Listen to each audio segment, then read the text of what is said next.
Welcome back to my face. My name is Brianna and I'm the head honcho here at Bambi Media. Today, we're talking all about intro and outros for your podcast. It used to be that you had these big long intros that were like talking about all the things that were coming up, and there was lots of music and it felt like this big long spiel about the person and all these things. No, don't do it anymore. No one's listening to them. They're all skipping them. Stop it. Stop it right now. Have your episodes start really simply, really quickly.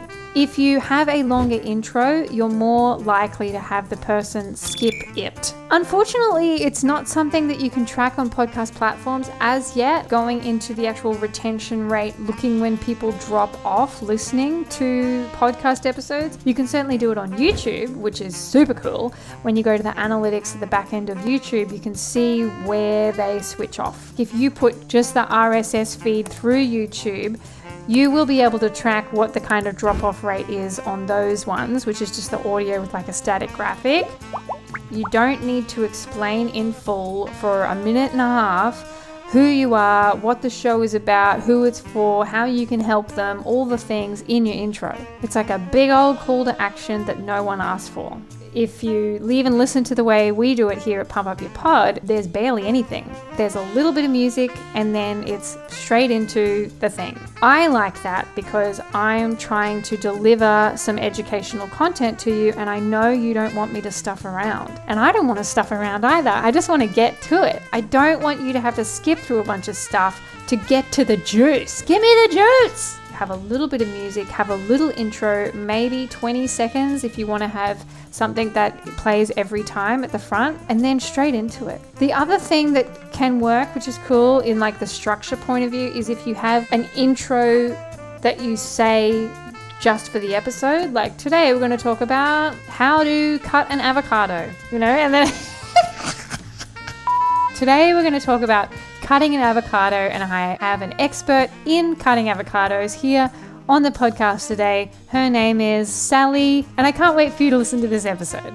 So you do that, then you have your little standard intro like welcome to blah blah blah, and then you say the thing, there's some music, and then you have the actual interview there, right? So you've got intro to the episode, standard intro, episode. You can do that too, and that's kind of cool. I quite like that. I like starting it cold. You can also do it if it was a guest episode. You could do it where there's like a snippet, a really cool snippet from the guest at the beginning, and then you play through that way. And you can also do like a trailer. If you've watched or listened to Diary of a CEO, they do like a full-on trailer for every single episode, which is lots of hours of work. You could put that at the front if you have an unlimited budget and someone there ready to do that for many hours. You could do that. The thing is like there's no one way to do it. There's a couple of ways that work really well.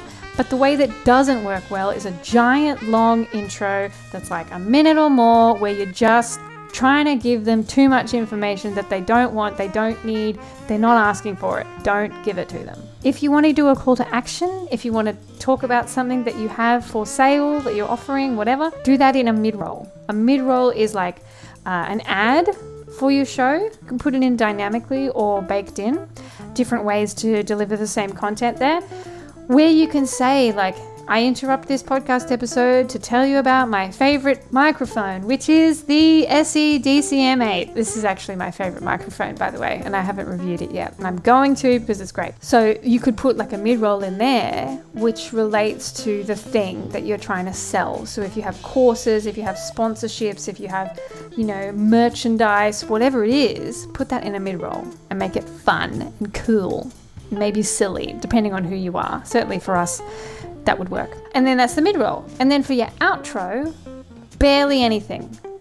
Bit of music. Fade in, fade out. Because the statistics show us almost nobody is getting to the very end of your podcast episode. So stop putting in call to actions at the end. No one's listening to them. You're wasting your time. Just a bit of music. That's it. Same reason why you shouldn't put your call to actions at the very end of your episodes either, because no one's getting all the way to the end. And when you have guests on as well, make sure you don't wait till the end to tell people how to get in touch with blah. Say it at the beginning or say it all halfway through. Don't say it at the end, because it is hard to retain someone to the very, very end of an episode. That's my advice on structuring what I think works well from listening to and producing a bunch of different shows in a bunch of different industries. There's a lot of different things that you can do. Just know short and simple is great, and people will thank you for getting to the point. If you enjoy this kind of content, please hit the like and subscribe button here on YouTube. I'm growing this channel and I'm loving it.